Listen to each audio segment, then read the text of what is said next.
Halo, assalamualaikum warahmatullahi wabarakatuh. Jumpa kembali dengan Banyuwangi Official. Oke, selamat siang semuanya teman-teman. Dan siang hari ini kita mau bahas lagi, yaitu tentang Bapak Anies Baswedan yang dibawakan oleh Opung Parbela. Oke, bagaimana videonya nanti kita dengarkan ocehannya Opung Parbela, dimana siang ini membahas tentang Bapak Anies Baswedan. Ya, ini sudah ada video dari Opung Parbela, mari kita tonton dulu. Ada yang tahu gimana kabarnya si Anies? Udah gimana partainya itu? Udah izin-izin apa aja yang udah diurusnya itu? Nis, kau sekarang itu jadi penonton aja lah dulu. Tenang-tenang dulu di boncengan lah. Jadi ya, kalau bicara tentang pilkada ini ya, ada satu fenomena, yaitu fenomena Kim melawan Banteng di beberapa daerah. Kalau bisa dikatakan sih bukan cuma di beberapa daerah, di banyak daerah. Ya memang seperti di Banten contohnya ya, itu Golkar itu bersama dengan PDIP mengusung calon yang sama ya. Ya cuma di situ, yang lain enggak.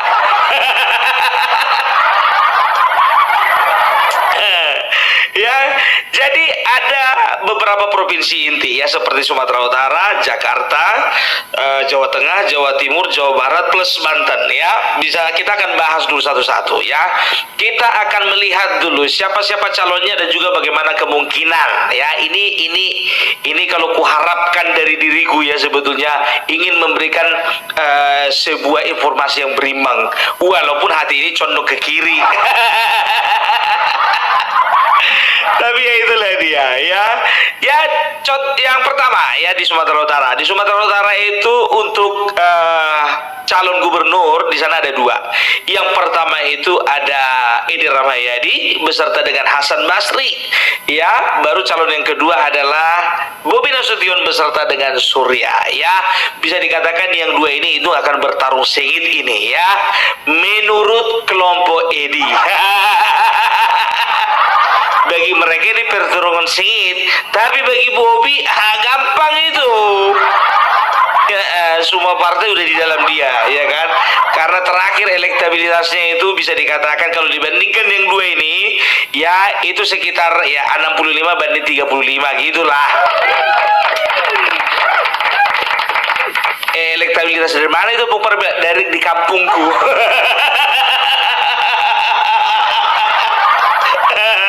Ya, kita kan orang lapangan, bos.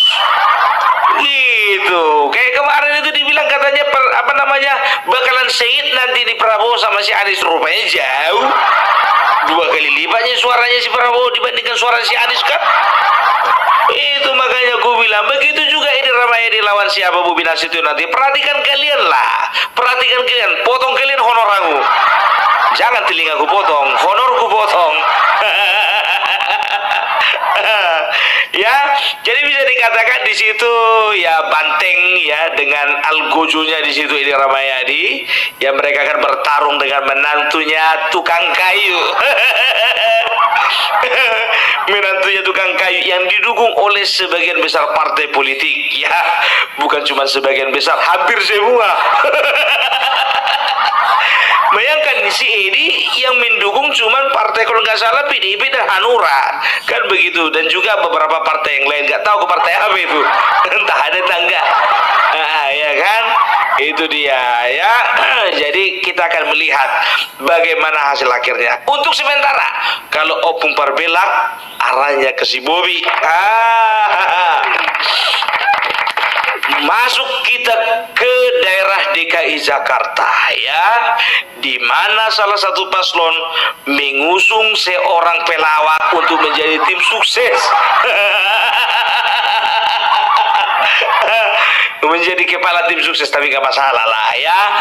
Jadi kalau bisa dipastikan di sini ya, untuk Jakarta ya, kemarin yang diprediksi itu PDIP akan mengusung Anies ataupun Ahok, ternyata tak satu pun di antara mereka. Gitu dia ya. Jadi mereka mengusung Pramono Anung dan juga Rano Karno. Ada 3 calon. Ya, yang pertama Ridwan Kamil beserta juga dengan wakilnya itu Suswono. Baru yang kedua ada Pramono Anung dan juga Rano Karno. Pasangan ketiga yang bagiku nggak perlu dikira itu. Tapi tidak apa-apa lah, ku perkenalkanlah sama kalian. Luar kepala aku semua ini tahu. Ya kan, kalau nggak salah itu Dharma Pangrekun. Siapa wakilnya? Tanya aja masih Dharma. Udah aku bilang aku nggak terlalu familiar. Ya kan? Itu dia. Jadi kalau dikatakan ya dari dari ke-6 provinsi inti ini ya bisa dikatakan ya cuma di Jakarta aja yang ada calon independen. Nekat ya. Nekat. Kok pede kali? Kok cepat kali dapat KTP? Dari mana aja? Itu dia ya.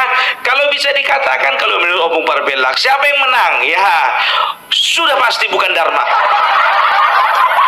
Karena yang bertanding ketat ini sebetulnya yang pertandingan ini yang dianggap sedang bertanding itu Ridwan Kamil Pramono.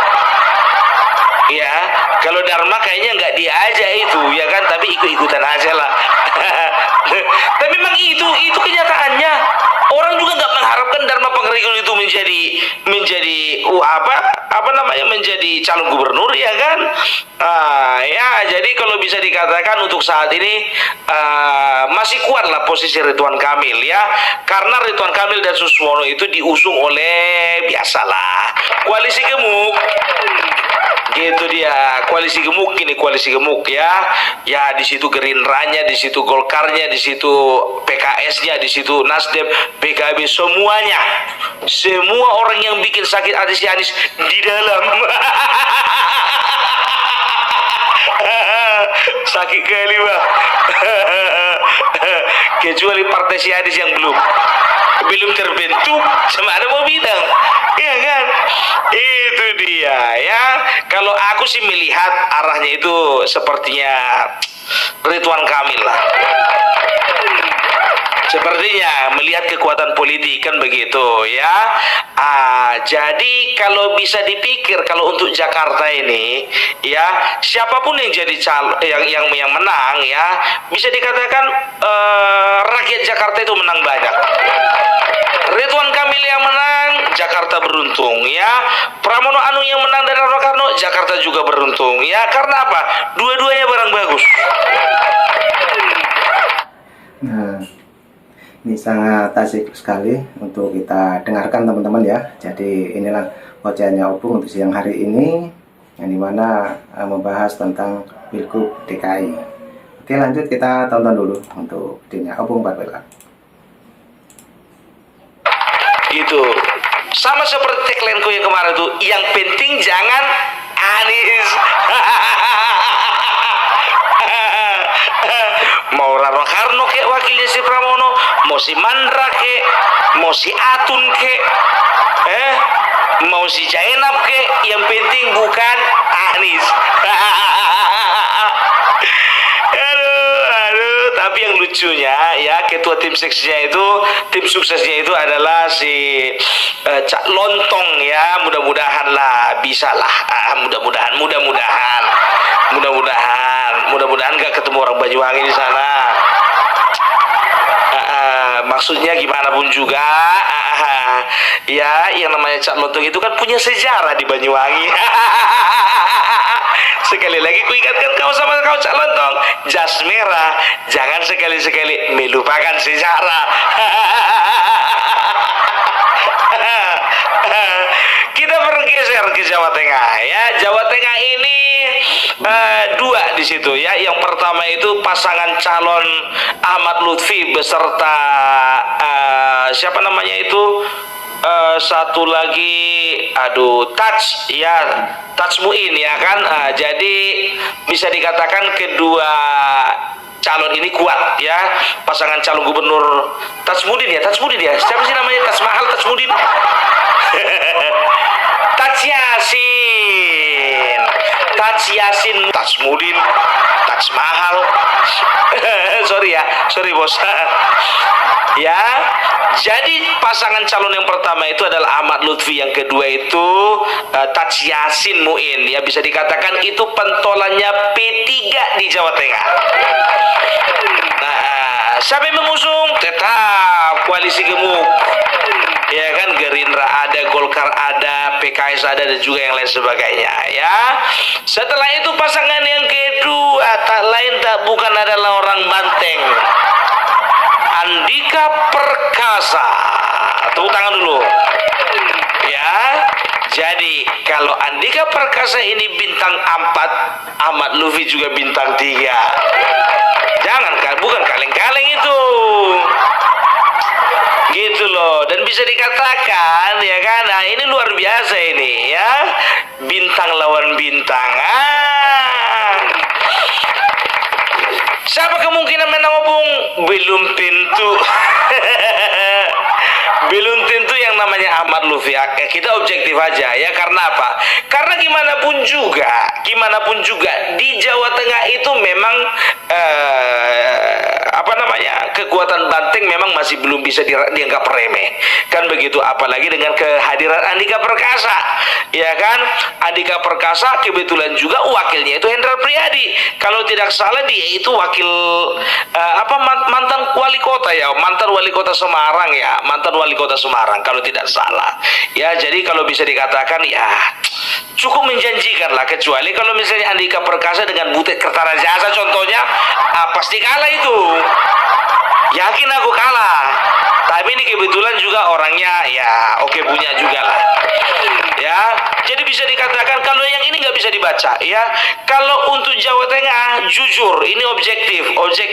Walaupun hatiku lebih condong ke Ahmad Lutfi, tapi kalau makin kesini ku tengok ini makin sengit gitu, karena ada beberapa lembaga survei ya itu yang menyatakan bahwasanya elektabilitasnya Andika Perkasa itu di atas dari Ahmad Lutfi. Ya kan, ya cuman mau dibilang udah itu yang terjadi, kalian paksa-paksa aku membilang Ahmad Lutfi elektabilitasnya di atas, itu kan bohong namanya. Itu dia ya. Sumatera Utara udah, Jakarta udah, Jawa Tengah udah. Kita bergeser lagi masuk ke daerah Jawa Timur. Jawa Timur ini ada 3 paslon ya, dan tahu enggak kalian ya, Jawa Timur ini unik. Kenapa bilang? 3 paslon yang bertanding, 3-3-nya perempuan. Mana jantannya ini? Jantannya jadi wakil. Luar biasa kan? Jarang-jarang terjadi dalam sejarah pemilihan yang bertanding semua perempuan. 3-3-nya perempuan, wakilnya 3-3-nya laki-laki. Aku curiga ini ya kan. Curiga apa ya? Ya curiga ya kan. Berarti potensinya perempuan di Jawa Timur itu nggak main-main, nggak bisa dianggap remeh. Iya kan? Panas sekali bah kayak di Surabaya. Ya, yang pertama itu dari incumbent petahana ya, Kofifa Indar Parawangsa beserta dengan Emil Dardak ya. Ini ku bilang pasangan yang dua ini bisa dikatakan pasangan unik juga, karena jarang-jarang ada petahana mengusung wakilnya yang sama gitu ya. Dan ini bisa dikatakan berarti selama kepemimpinannya antara gubernur dan wakil gubernur ini ada sinergi yang bagus. Iya, kalau gue bilang ya seperti itu ya, karena biasanya di berbagai daerah ya ada banyak, bukan cuma berbagai, banyak daerah itu di tengah jalan, di tengah jalan gubernur dan wakil gubernur pecah kongsi. Iya kan biasa ada kayak gitu kan ya, ini ketukannya kuat, uangnya kurang, cocok jadi gubernur. Yang ini ketokannya kurang, uangnya banyak, cocok jadi wakil gubernur. Di tengah jalan bentrok. Tapi pasangan Kofifa Indar Parawangsa dan juga Emil Dardak ini dia cukai jempol ini ya, nggak ada pecah-pecah kongsi. siapa yang mengusung? Otomatis ya sudah pasti. Ya apalagi kalau bukan koalisi gemuk. Baru pasangan nomor 2, paslon nomor 2 itu adalah Tri Risma hari ini ya, yang diusung oleh PDIP. Tri Risma hari ini ya, itu pasangan nomor 2. Ya wakilnya siapa? Tanyalah Ibu Mega ya. Enggak apa lagu. Serius, enggak apa lagu. Baru yang ketiga, paslon ketiga itu kalau tidak salah dari PKB. Ya, PKB namanya itu Mbak Lulu ya, namanya Mbak Lulu ya. Siapa wakilnya? Nggak tahu, yang penting laki-laki. Yang penting laki-laki. Yang mengusung siapa? PKB. Iya, ya. Jadi kalau di sana ya, kalau bisa dikatakan ya kemungkinan besar yang menang itu masih Khofifah lah. Masih. Kenapa? Karena ketokohannya yang kuat sebagai seorang pengurus di NU. Itu dia. Kita jangan tertipu, walaupun Mbak Lulu dia itu orang PKB ya, basis pemilih PKB itu kan kebanyakan NU ya. Jadi bisa saja nanti dan biasanya ya orang NU itu bukan nurut kepada yang PKB, lebih nurut kepada yang NU-nya. Itu dia. Ini menurutku terserah kalau penilaian kalian. Ya kan terbukti juga waktu pencapresan kemarin di Jawa Timur yang menang siapa di sana? Tetap Prabowo. Iya kan? Bukan Muhaimin Iskandar. Dari situ aja udah terbaca bahwasanya suara NU enggak semua PKB. Ya, udah otomatis dong kebentolannya. Gitu ya. Jawa Timur juga nggak bisa dikuasai Tri Risma ini, walaupun PDIP kuat di sana tapi tidak sekuat NU gitu loh ya. Masanya itu sudah pastilah, masanya Bu Khofifah lah.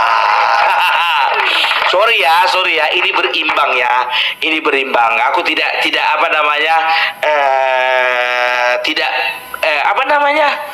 berusaha untuk netral, tapi nggak bisa. Tapi kalau untuk yang satu ini Jawa Timur, cemana mau dibilang ya kan, Khofifah ya kan, nggak ada yang lain gitu. Setelah itu kita bergeser ke Jawa Barat. Ke Jawa Barat yang pertama sudah pasti Kang Deddy Mulyadi. Nah, ini sangat seru sekali ya, keterangan-keterangan dari Opung Barkelak yang nanti di acara Pilgub ya, yang dilaksanakan serentak di Indonesia. Oke, kita dengarkan lagi wajannya Opung Barkelak. Ya, Kang Deddy Mulyadi ya berpasangan dengan Erwan. Deddy Mulyadi itu nggak usah lagi diragukan lagi ketokohannya itu. Nggak usah diragukan lagi, pasti ya, asli orang Sunda. Jadi kalau bisa dibilang ya, ini karirnya di dunia politik ini moncer juga ya. 2 kali jadi bupati, sekali jadi anggota DPR RI ya. Ya mungkin dalam kehidupan politik ya, tapi memang juga rumah tangganya kurang bagus. Maksudnya dia ditinggalkan istri, tapi nggak masalah ya kan. Toh juga Bapak Prabowo sampai sekarang belum punya istri, tapi bisa kok jadi presiden. Ya, apalagi Kang Deddy Mulyadi ya, bisa dikatakan ya top lah Kang Deddy Mulyadi di sana ya. Siapa yang ngusung? Koalisi gemuk. Gitu dia ya. Dan juga ingat, untuk Jawa Barat caleg dengan pilihan suara, dengan perolehan suara terbanyak adalah Deddy Mulyadi.